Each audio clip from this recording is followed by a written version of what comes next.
দাঁড়ান দাঁড়ান,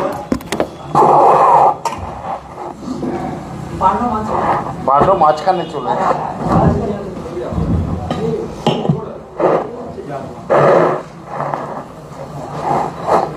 একটু নিচে আনা।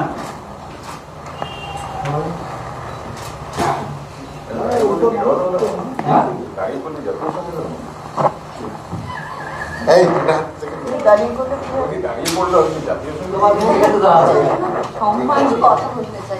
ভারতবর্ষে রসিকতা শুরু হয়েছে যে মা ছেলেকে ঘুম পাড়াচ্ছে, সেই যে বিখ্যাত সিনেমার ডায়লগ সোজা নেই তো গব্বর আ যায়গা, এখন বলছে সোজা নেই তো ইসিআই আ যায়গা, ইলেকশন কমিশন আ যায়গা। অনেকে আবার খারাপভাবে ইলেকশন কমিশনের চিফ যিনি মুখ্য নির্বাচন আধিকারিকের নাম করে বলছে যে ও এসে যাবে, ঘুমিয়ে পড় বাবা। এই রকম কিন্তু আমরা কোনোদিন চাইনি যে ইলেকশন কমিশন সাধারণ মানুষের কাছে ত্রাস হয়ে উঠবে। তাই জন্যে আমাদের সামনের দিনে আমরা বলেছি যে সমস্ত জনগণের পাশে, আমাদের নেতা অভিষেক বন্দ্যোপাধ্যায় নির্দিষ্ট নির্দেশ দিয়েছেন সমস্ত সাধারণ মানুষের পাশে। তাদের যে নোটিশ প্রক্রিয়া, তাদের নাম তোলার প্রক্রিয়া, ক্লেমস অ্যান্ড অবজেকশনের সময় শুরু হয়েছে, সেখানে তৃণমূল কংগ্রেসের কর্মীরা দিন রাত সপ্তাহে 7 দিন তারা পাশে দাঁড়াবে যাতে কোনো বৈধ ভোটারের নাম ইলেকশন কমিশন জোর করে বাদ না দিতে পারে। একটা প্রশ্ন রাখি, শুভেন্দু অধিকারী একটা প্রসঙ্গ তুলেছে যে মুসলিম সম্প্রদায়ের একটি ধর্মীয় বিশ্ব দেখে সেখানে রাজ্য সরকার 15 কোটি টাকা বরাদ্দ করেছে। কেন করা হয়েছে? গঙ্গাসাগর উৎসবের জন্য কেন বরাদ্দ করা হয়? উনি কি প্রশ্ন তুলেছেন তার উত্তর দেওয়ার কোনো প্রয়োজন আছে বলে মনে হয় না। রাজ্য সরকার যেখানে যেখানে দেওয়ার দরকার সেখানে সেখানে রাজ্য সরকার দেবে। এবং কে বলেছে ওনাকে যে গঙ্গাসাগরে কিছু দেয়া হয় না? গঙ্গাসাগরের এই যে মুড়িগঙ্গা ব্রিজ হচ্ছে, উনি জানেন ওটা কত বড়, ওটার জন্য কত টাকা রাজ্য সরকার দিচ্ছে? সেটা তো পুণ্যার্থীরা যাবে বলে তার জন্য দিচ্ছে। আর গঙ্গাসাগরে যা কিছু নিচ্ছে তা নিয়ে যে চলে যাচ্ছে, এখানে কিছু না রেখে এই যে ফান্ড নিয়ে চলে যাচ্ছে উত্তরপ্রদেশে, তাহলে সেটা নিয়ে তো মাননীয় যিনি বিরোধী দলনেতা তিনি কিছু বললেন না। আর্নিংটা হচ্ছে বাংলায় আর নিয়ে যাওয়া চলে হচ্ছে, খরচটা হয়ে যাচ্ছে অন্য রাজ্যে, তাই বলছেন না। আমাদের মুখ্যমন্ত্রীকে কোথায় কি দিতে হবে ফান্ড সেটা শেখাতে হবে না কাউকে। মুখ্যমন্ত্রী জানেন, মুখ্যমন্ত্রী করছেন, মুখ্যমন্ত্রী করবেন। না না, গঙ্গাসাগরের কথা এটা কারেকশন আছে। কে বলেছে দেয় না? গঙ্গাসাগরে কিন্তু প্রত্যেক বছর কোটি কোটি টাকা খরচ হয় ব্যবস্থাপনায়, সরকারের ব্যবস্থাপনায়।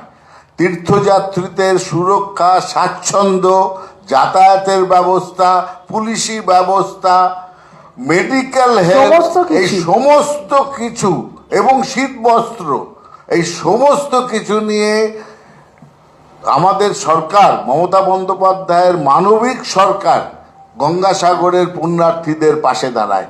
এগুলো এই আমাদের বিরোধী দলনেতার জেনে রাখা প্রয়োজন। বিভাজন রাজনীতির একটা দিক হতে পারে না। এইসব কথা বলা মানে বিভাজন তৈরি করা। যে সংবিধানের শপথ নিয়ে বিরোধী দলনেতা হয়েছেন সেই সংবিধানটা যেন মনে রাখেন।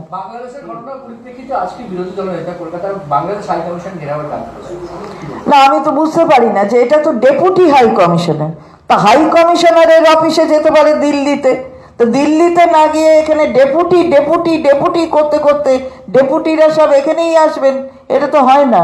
সুতরাং বাংলাদেশ, দেখুন, দেশের সাথে বারবার আমাদের মাননীয় নেত্রী বলেছেন, দেশের সাথে সবসময় আমরা যে রাজনৈতিক দল করি না কেন, কিন্তু দেশের যখন কোনো রকমের প্রয়োজন তখন দেশের সাথে আমাদের দল থাকে। আমরা কখনো আমাদের সরকার কখনো দেশ বিরোধী কোনো ব্যাপারের সাথে কখনো নিজেকে সম্পৃক্ত রাখে না। এবারে কার বর্ডার সিকিউরিটি ফোর্সের এই যে দায়িত্বগুলো, এগুলো কার? এ তো কেন্দ্রীয় সরকারের। তো সেখানে গিয়ে বলুক যে কেন কেন্দ্রীয় সরকার সঠিকভাবে দায়িত্ব পালন করেনি। এই করে আরো বেশি এই ধরনের ভায়োলেন্স ক্রিয়েট করা, এগুলো মনে হয় না যে এগুলো কারোরকে শোভা পায়। সুতরাং আমরা যত এর থেকে বিরত থাকি ততই মঙ্গল। না, একটা জিনিস, আজকে আপনারা যেটা বললেন শুভেন্দু অধিকারী যাচ্ছেন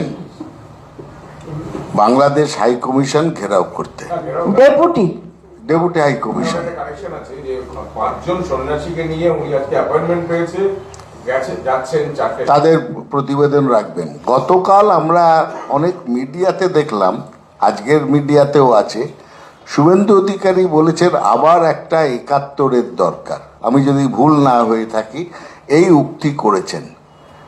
71-এর দরকার তিনি যদি মনে করেন, তাহলে কি আর একটা ইন্দিরা গান্ধীর দরকার নেই? একেবারে রাইট। মোদিকে দিয়ে কি 71 সম্ভব? এই প্রশ্ন আমি রাখছি শুভেন্দু অধিকারীর কাছে। কারণ আমরা অনেক শুনেছি অনেক কথা, কিন্তু গত 1.5 বছর ধরে বাংলাদেশ নিয়ে, বাংলাদেশের উত্তাল পরিবেশ নিয়ে, পরিস্থিতি নিয়ে এ পর্যন্ত নরেন্দ্র মোদীর একটি কথা শুনতে পাইনি। সুতরাং শুভেন্দু অধিকারীকে বলবো, তিনি যদি সত্যি মনে করেন আরেকটি 71 দরকার, তাহলে যেন সেই কথাটা নরেন্দ্র মোদী এবং অমিত শাহকে বলে দেন যে আপনাদের দ্বারা 71 কি সম্ভব? যদি না হয় তাহলে আপনাদের বদলে ইন্দিরা গান্ধীর মতন একজন দৃঢ়চেতা রাষ্ট্রনেতার প্রয়োজন আছে।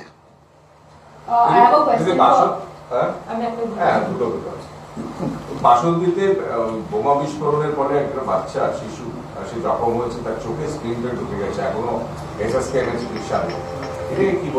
না, যে কোনো এই ধরনের ঘটনা আমরা সবসময় নিন্দা করেছি, কখনো হওয়া উচিত না। সে যেই করে থাকুক, আমাদের দল বারবার বলেছে তাকে কখনো রেয়াত করা, এটা আমাদের দল বলে না। যারা বলে তারা এই ধরনের অনেক ঘটনা ঘটে যায় নিজেদের দল করে। এই তো আজকেও দেখলাম যে কোথায় মহিলাদের ওপর অত্যাচার হয়েছে, কোথায় মহিলা সুইসাইড করেছে। তো সেসব দলের লোকেরা তো বলে না। মহারাষ্ট্রে দেখলাম, অন্যত্র দেখছি একটা বাংলা ভাষা বলেছে বলে উড়িষ্যায় জ্বালিয়ে দিল। তো এই যে ব্যাপারগুলো, মেরে ফেললো একজনকে, গতকালের ঘটনা, সে কি না বাংলা ভাষায় কথা বলেছে। তো এগুলো তো কেউ তারা বলে না, যে নিন্দা করে না এই ঘটনাগুলোর। আমরা তো নিন্দা করছি এবং রাজ্য সরকারের প্রশাসন যে ব্যবস্থা গ্রহণ করে সেটা করছে। উন্নয়নের পাঁচালী শুরু করেছেন, আজকে উন্নয়নের পাঁচালী নিয়ে আপনাদের সর্বভারতীয় সাধারণ সম্পাদক ভার্চুয়াল বৈঠক করবেন, এটা কি পরিস্থিতিতে আছে বা কি? এটা খুব ভালোভাবে আমাদের উন্নয়নের পাঁচালী চলছে, যেটা আমরা মহিলাদের আমরা খুব গর্বিত যে আমাদের মাননীয় নেত্রী মহিলাদের, তৃণমূল মহিলা কংগ্রেসকে তিনি এটা লঞ্চ করার জন্য দলের পক্ষ থেকে এটা তিনি আমাদের নির্দেশ দিয়েছিলেন এবং সেই সৌভাগ্য আমাদের হয়েছিল। এবং মাননীয় সাংসদ অভিষেক বন্দ্যোপাধ্যায় তিনি যেভাবে সম্পূর্ণ কাজটা কিভাবে আমরা করব না করব তার উপরে দৃষ্টি নিক্ষেপ করেছেন, এটা আমাদের কাছে একটা গর্বের বিষয়। সারা রাজ্য জুড়ে মহিলারা একদম নির্ধারিত সময়কে মনে রেখে সেইভাবে উন্নয়নের পাঁচালী সেটা করছে। সঙ্গে সঙ্গে আমাদের দলীয় নেতৃত্বকেও বলা হয়েছে, নির্দেশ দেওয়া হয়েছে এইভাবে উন্নয়নের পাঁচালীকে আরো মানুষের কাছে পৌঁছে দেবার। এবং আজকে আমরা অপেক্ষা করছি যে আমাদের মাননীয় সাংসদ আমাদের কি নির্দেশ দেবেন। সেই নির্দেশ মতো আমরা দলীয় যারা রয়েছি, যে স্তরেই যারা থাকি না কেন, আমরা সেই কাজ করব। আপনি আপনার বক্তব্যে বলেছেন ভুল সংশোধনের কথা। যেহেতু আপনি একজন বিশিষ্ট ব্যক্তিত্ব, সেই জায়গা থেকে আপনার প্রতিটি অবস্থানের একটা ব্যাখ্যা থাকা দরকার। আপনি 2021 সালে বিজেপিতে যোগদান করলেন, 19 যোগদান করলেন এবং তারপরে 26-এর নির্বাচনের আগে আপনি তৃণমূল কংগ্রেসে যোগদান। সম্পূর্ণ দুটি বিরোধী ক্যাম্পে আপনাকে সময় দেখা, এটার একটা ব্যাখ্যা দেবেন?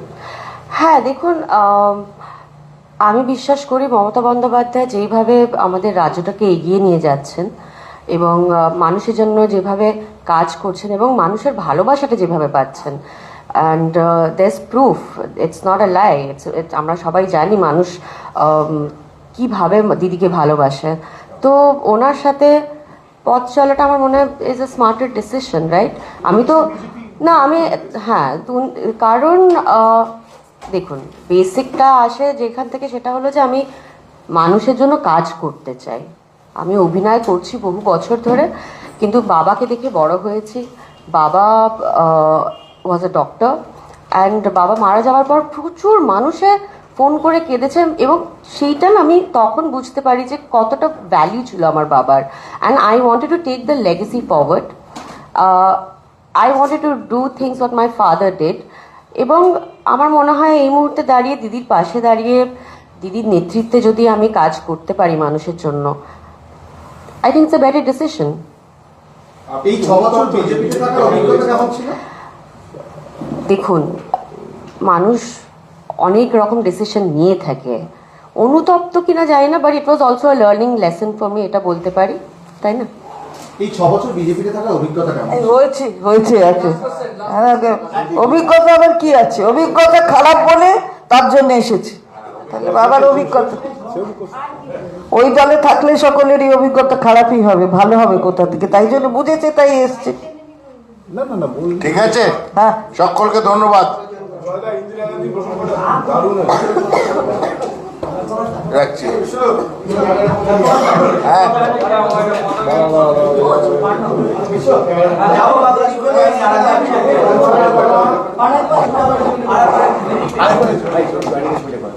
দাঁড়ান দাঁড়ান। পাণ্ডব মাঝখানে চলে গেছে।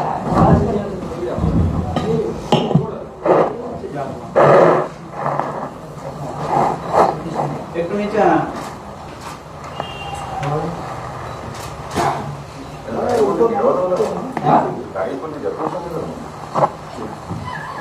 এই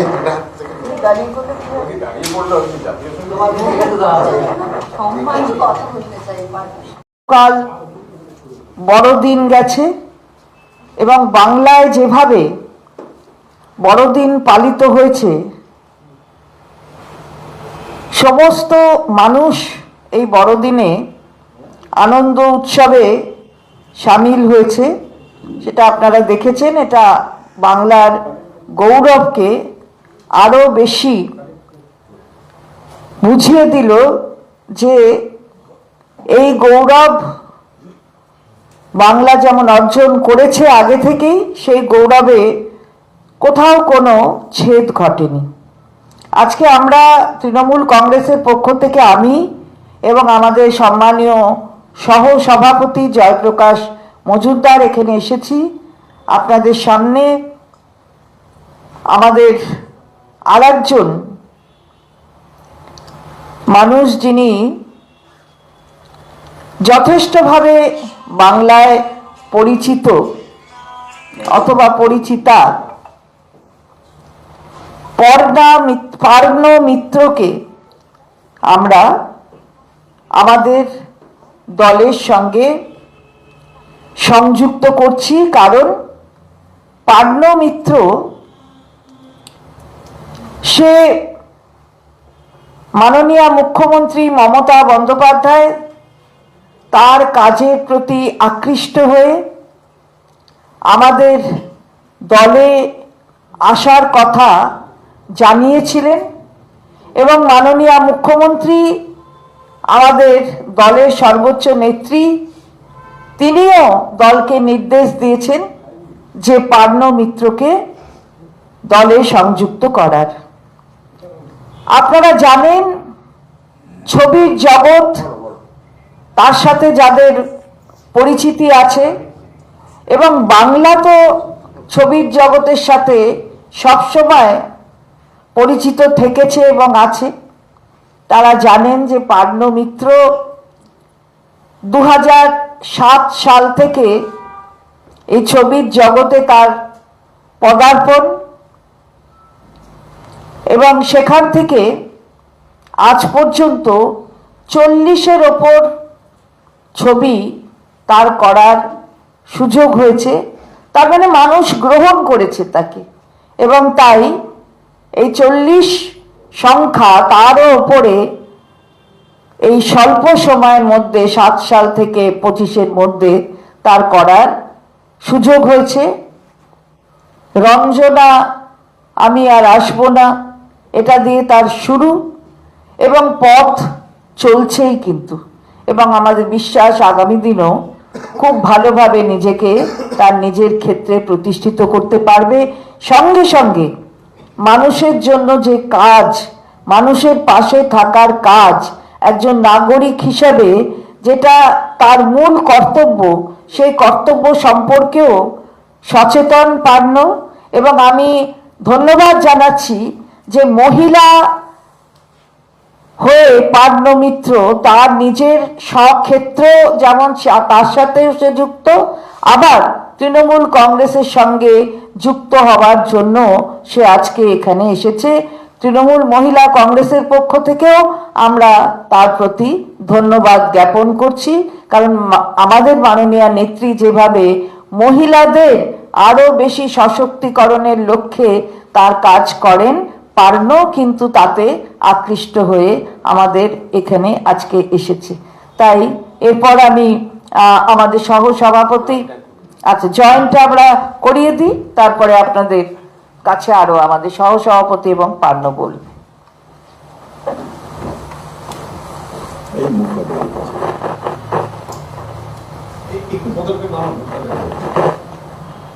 মমতা বন্দ্যোপাধ্যায় জিন্দাবাদ, জিন্দাবাদ জিন্দাবাদ, তৃণমূল কংগ্রেস জিন্দাবাদ। জিন্দাবাদ জিন্দাবাদ।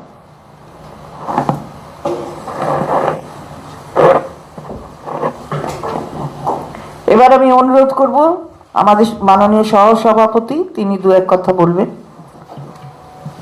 হ্যালো, পার্ন 2019 থেকে সক্রিয় রাজনীতিতে গিয়েছিল। 2019-এ দিল্লিতে বেশ কিছু তখনকার বাংলা সিনেমার এবং বাংলা টেলিভিশনের বেশ কয়েকজন একসঙ্গে গিয়ে বিজেপিতে যোগদান করেছিল। তাদের অনেকেই এখন আর বিজেপির মঞ্চে বা বিজেপির মিছিলে দেখা যায় না। পার্নও দীর্ঘদিন ধরে সে নিষ্ক্রিয়। নানা কারণে সে যোগাযোগ করে বলে যে মমতা বন্দ্যোপাধ্যায়ের উন্নয়নের যে কর্মসূচি চলছে বাংলাকে এগিয়ে নিয়ে যাওয়ার, তার সঙ্গে সে যুক্ত হতে চায় এবং পার্টির সর্বোচ্চ নেতৃত্ব তাকে সাদরে গ্রহণ করার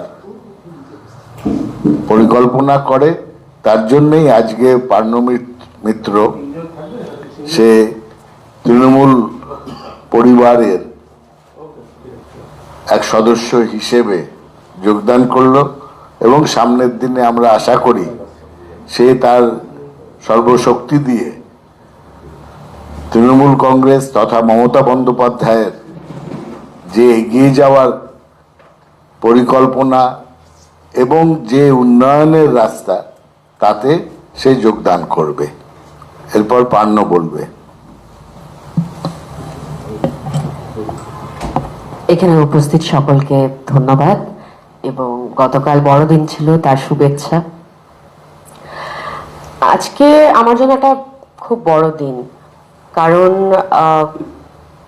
আমাদের মাননীয় মুখ্যমন্ত্রী মমতা বন্দ্যোপাধ্যায়ের নেতৃত্বে এবং তার আশীর্বাদে আমার একটা নতুন পথযাত্রা শুরু, এবং সেই পথে এগিয়ে যাব আমি দিদির সাথে এবং অভিষেক বন্দ্যোপাধ্যায়ের নেতৃত্বে। আরেকটা কথা বলবো যে 6 বছর আগে অবশ্যই বিজেপিতে যোগদান দিয়েছিলাম। যেটা ভেবেছিলাম তখন হয়তো ঠিক সেইভাবে বিষয়টা এগোয়নি, এবং মানুষ তো ভুল করেই থাকে আমার মনে হয়, সেটা সংশোধন করার সময় এসে গেছে বলে আজকে অল ইন্ডিয়া তৃণমূল কংগ্রেসের একজন সদস্য হয়ে নিজেকে সত্যি ধন্য মনে করছি। এবং চন্দ্রিমাদি, জয়ব্রতদা, থ্যাংক ইউ সো মাচ। তোমরা আজকে এই পতাকা তুলে দিয়ে আমাকে তোমাদের একজন মেম্বার হিসেবে গ্রহণ করলে, তার জন্য অসংখ্য ধন্যবাদ। এবং আপনারা আমাকে অনেক বছর ধরে চেনেন, আমার কাজ দেখেছেন, আমার নির্বাচনের সময় ছিলেন, আপনাদের কাছে একটাই অনুরোধ যে আপনারা আমার পাশে থাকবেন। ধন্যবাদ। জয় বাংলা। কারণ কোনো প্রশ্ন না থাকলে আমরা শেষ না, করবো। একটা একটু political প্রশ্ন। বলছি, দিদি, আগামীকাল থেকে SIR এর hearing শুরু হচ্ছে। প্রায় 1 কোটিরও বেশি লক্ষ মানুষকে ডাকা হচ্ছে hearing এ। আপনারা বিস্তর গোলযোগের অভিযোগ ইতিমধ্যেই করে এসেছেন। কি মনে হচ্ছে সেই অভিযোগের সুরা হবে?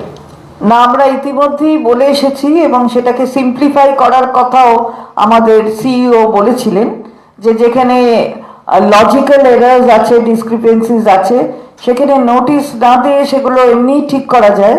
সুতরাং সে কথা বলা হয়েছে। আমাদের নিশ্চিতভাবে বিশ্বাস আছে যে সঠিক পথে করার চেষ্টা করবেন তারা।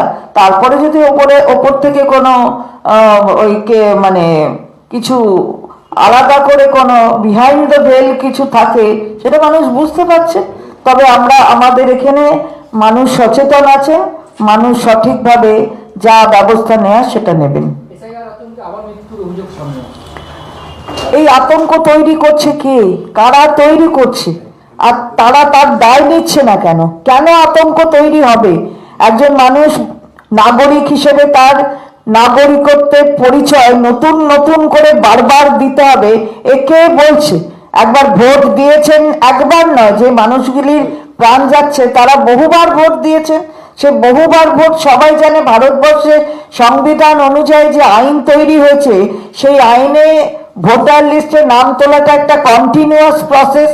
তো সে তুলতেই পারে। তোলবার পরে ভোট দিয়েছে, ভোটার লিস্টে নাম উঠেছে, আবার গিয়ে তাকে ভোটের জন্য তার নিজের নাগরিকত্বের পরিচয় দিতে হবে। যখন সুপ্রিম কোর্ট বলছে যে ইসিআই কিন্তু নাগরিকত্বের পরিচয় মানে দেওয়ার কোনো লোক নয়, সুতরাং তাকে আবার ডকুমেন্ট দেখাতে হবে, আবার যেতে হবে। এটা করছে বলে এই একটা ভয়ের ক্ষেত্র তৈরি হয়েছে। আর এর দায় সম্পূর্ণভাবে নির্বাচন কমিশনের, এবং যারা মানে সবচেয়ে বড় কথা আমাদের যিনি একেবারে মাথায় রয়েছেন শ্রীযুক্ত জ্ঞানেশ কুমার, তাকে তো এই দায় নিতেই হবে। এতগুলো মানুষের প্রাণহানি, এর দায় তো তাকেই নিতে হবে। অন্যদিকে আমি একটা কথা বলি এই প্রসঙ্গে, চন্দ্রিমাদির কাছ থেকে অনুমতি নিয়ে। দেখুন, স্বাধীনতার পরে এত দশক চলে গেছে, ইলেকশন কমিশন তৈরি হওয়ার পরে ৭৭ বছর চলে গেছে। ইলেকশন কমিশনের কাজ এবং ভূমিকা সবসময় ইতিবাচক ছিল বলে ভারতবর্ষের গণতন্ত্র শক্তিশালী থেকে আরো শক্তিশালী হয়েছে, মানুষের অধিকার প্রতিষ্ঠিত হয়েছে, বহুদলীয় গণতন্ত্রের দেশ আমাদের। কিন্তু হঠাৎই একটা জিনিস সবাই লক্ষ্য করছেন, যে ইলেকশন কমিশন যেন একটা নিজেদেরকে ভিলেন রূপে প্রতিপন্ন করার আপ্রাণ চেষ্টা করছে সাধারণ মানুষের কাছে। একটা সাংঘাতিকভাবে অপরিকল্পিত এবং প্রস্তুতিহীন একটা পদ্ধতি তারা শুরু করলেন। গায়ের জোরে চাপ দিয়ে যে করেই হোক করাবো, এবং মানুষের বন্ধু হিসেবে না, গণতন্ত্রের বন্ধু হিসেবে না। এবং আজকে যে পরিস্থিতি আপনারা বলছেন এক একটা ফেজ যাচ্ছে, আবার SIR এর ফেজ, এই সামনের দিনে দেখুন কতগুলো ফেজ আছে, কাদের কখন ডাকবে, কত দূরে ডাকবে, চিঠি পৌঁছবে কিনা, কি ডকুমেন্ট নিয়ে আসবে, সমস্তটাই একটা আতঙ্কের পরিবেশ। একজন আত্মহত্যা, একজন মারা গেছে, আবার আপনারা শুনেছেন 2 ছেলেকে তাদের নোটিশ পাঠানো হয়েছিল, সেই চিন্তায় হার্ট অ্যাটাক হয়ে মারা গেছেন। এই মৃত্যু মিছিলও চলছে। এবং সব থেকে বড় কথা, সারা ভারতবর্ষে রসিকতা শুরু হয়েছে, যে মা ছেলেকে ঘুম পাড়াচ্ছে। সেই যে বিখ্যাত সিনেমার ডায়লগ, সোজা নেই তো গব্বর আ যায়গা।